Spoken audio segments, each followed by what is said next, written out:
Halo semua, saya Helen Manurung dengan NIM A1B119054. Kali ini kita akan membahas materi mengenai konteks dalam wacana. Nah, sebelumnya kita harus mengetahui apa sih yang dimaksud dengan konteks? Konteks adalah kondisi di mana suatu keadaan terjadi.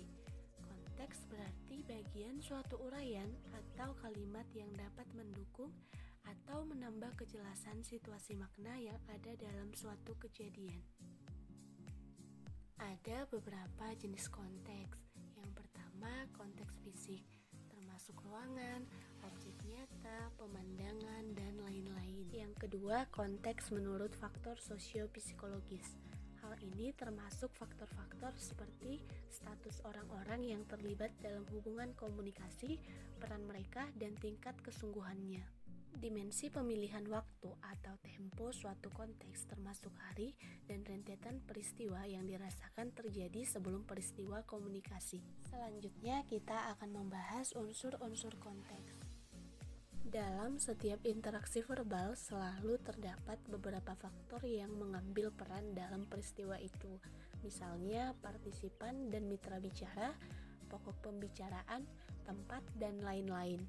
Faktor-faktor tersebut mendukung terwujudnya suatu wacana. Mari kita bahas satu persatu. Yang pertama, penutur atau pemberi alamat dan pendengar atau penerima. Penutur dan pendengar yang terlibat dalam peristiwa tutur disebut partisipan. Berkaitan dengan partisipan, yang perlu diperhatikan adalah latar belakang atau sosial, budaya, dan lain-lain. Makna wacana tertentu akan mempunyai wacana yang berbeda jika dituturkan oleh petutur yang berbeda latar belakang, minat, dan perhatiannya. Perhatikan contoh berikut. Operasi harus segera diselenggarakan. Jika penuturnya seorang dokter, ujaran itu bermakna pembedahan. Jika yang bertutur seorang ahli ekonomi, maknanya bisa jadi dropping bahan makanan ke pasar. Jika yang berbicara penjahat, mungkin artinya perampokan, dan jika yang berbicara polisi, maknanya berubah menjadi razia. Jadi, makna wacana ditentukan oleh siapa penuturnya. Di samping itu, makna yang terkandung dalam wacana juga sangat bergantung pada pendengarnya. Yang kedua, topik pembicaraan. Dengan topik pembicaraan, pendengar akan mudah memahami isi wacana. Sebab topik pembicaraan yang berbeda akan menghasilkan bentuk wacana yang berbeda pula. Di samping itu, partisipan tutur akan memahami makna wacana berdasarkan topik yang sedang dibicarakan. Perhatikan contoh berikut. Kata banting. Dalam sebuah wacana akan bervariatif maknanya, bergantung pada topik pembicaraannya. Dalam bidang ekonomi, mungkin berarti kemurahan harga. Jika topiknya olahraga judo, tentunya maknanya mengangkat seseorang dan menjatuhkannya dengan cepat. Yang ketiga, latar peristiwa. Latar peristiwa dapat berupa tempat, keadaan psikologis partisipan, atau semua hal yang melatari peristiwa-peristiwa tutur. Tempat lebih banyak berpengaruh pada peristiwa tutur lisan tatap muka, sedangkan keadaan psikologis partisipan berpengaruh pada peristiwa tutur lisan juga banyak berpengaruh pada peristiwa tutur tulis. Perhatikan contoh berikut. Seorang pembeli di pasar menawar barang dengan menggunakan bentuk wacana resmi dan baku. Wahai Nona, berapa gerangan harga sekilo gula ini Nona? Contoh lainnya, seorang menteri ketika berpidato dalam situasi resmi menyambut peringatan Hari Ibu menggunakan bentuk wacana sebagai berikut. Saudara-saudara, sampean tahu toh hari ini Hari Ibu? Kalau nggak tahu, ya kebacut gitu aja. Wong sekarang kita memperingatinya meskipun dalam situasi krismon. Yang keempat, penghubung. Penghubung adalah media yang dipakai untuk menyampaikan informasi tutur. Untuk menyampaikan informasi, seorang penutur dapat mempergunakan penghubung dengan bahasa lisan atau tulisan. Ujaran lisan dapat dibedakan berdasarkan sifat hubungan partisipan tutur, yaitu langsung dan tidak langsung.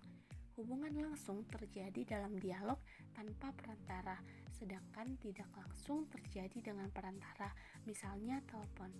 Di samping itu, ujaran lisan dapat pula dibedakan menjadi ragam resmi dan tidak resmi. Yang kelima, kode.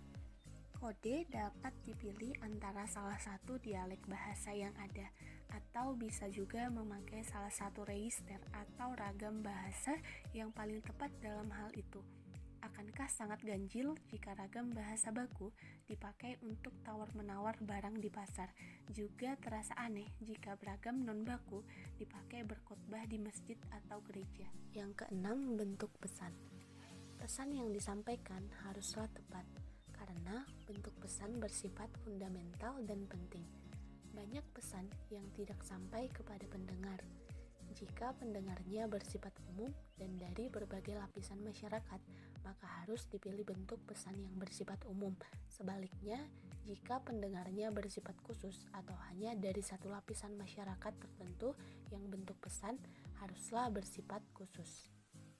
Contohnya, menyampaikan informasi tentang ilmu pasti harus menyampaikan uraian tentang sejarah. Yang ketujuh, peristiwa tutur. Peristiwa tutur yang dimaksud di sini adalah peristiwa tutur tertentu yang mewadahi kegiatan bertutur, misalnya pidato, sidang pengadilan, dan sebagainya. Haimes pada tahun 1975 halaman 52 menyatakan bahwa peristiwa tutur sangat erat kaitannya dengan latar peristiwa.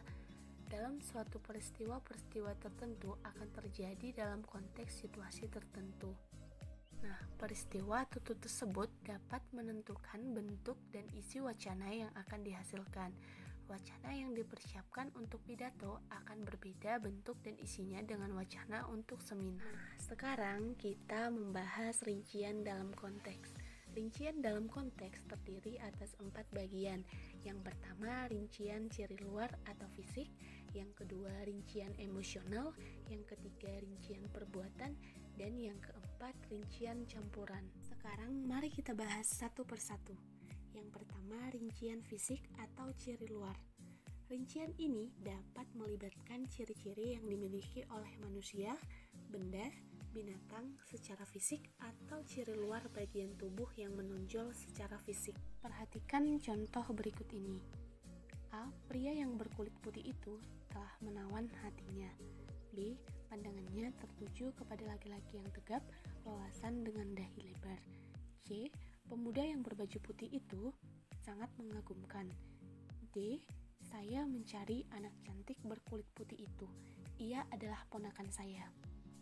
Nah, unsur yang menjadi ciri luar atau fisik sebagai upaya rincian dalam konteks pada A, yaitu berkulit putih, pada B, yaitu tegap, pada C, yaitu berbaju putih, dan pada D, yaitu cantik berkulit putih. Yang kedua, rincian emosional. Rincian hubungan erat dengan makna perasaan di dalam semantik.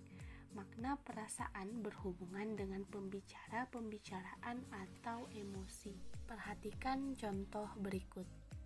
A. Gadis-gadis soleha itu sedang membantu memasak. B. Anak bandel itu sekarang berteman dengan anak-anak yang soleh.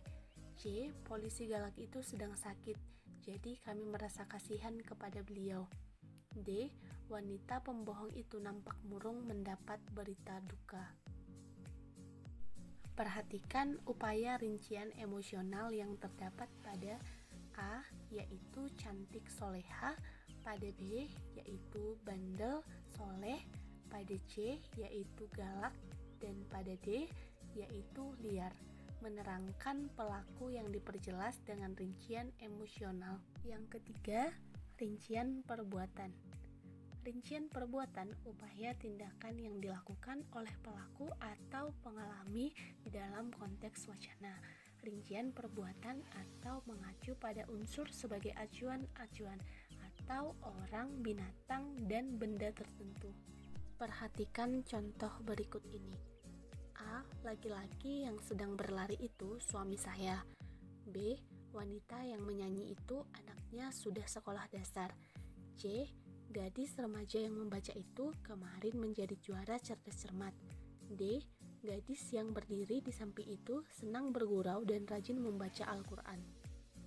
Upaya yang digunakan pada rincian tersebut adalah pada A, yaitu sedang berlari, pada B, menyanyi, pada C, yaitu sedang membaca, dan pada D, yaitu sedang berdiri. Dan yang terakhir adalah rincian campuran. Rincian campuran kegiatan antara rincian emosional dan perbuatan, fisik dan perbuatan atau fisik dan emosional. Upaya yang digunakan merupakan campuran dari fisik, perbuatan, dan emosional. Perhatikan contoh berikut ini. Ida yang cantik itu mengambil piring dari dapur. Ia berbaju merah pada waktu itu, serta kulitnya yang membuat dirinya nampak menarik. Gelas itu yang memberikan pesan yang berbadan kekar seperti anggota TNI, berkat gemetar saat meletakkan piring di atas meja tadi. Sekian video pembelajaran dari saya ucapkan terima kasih.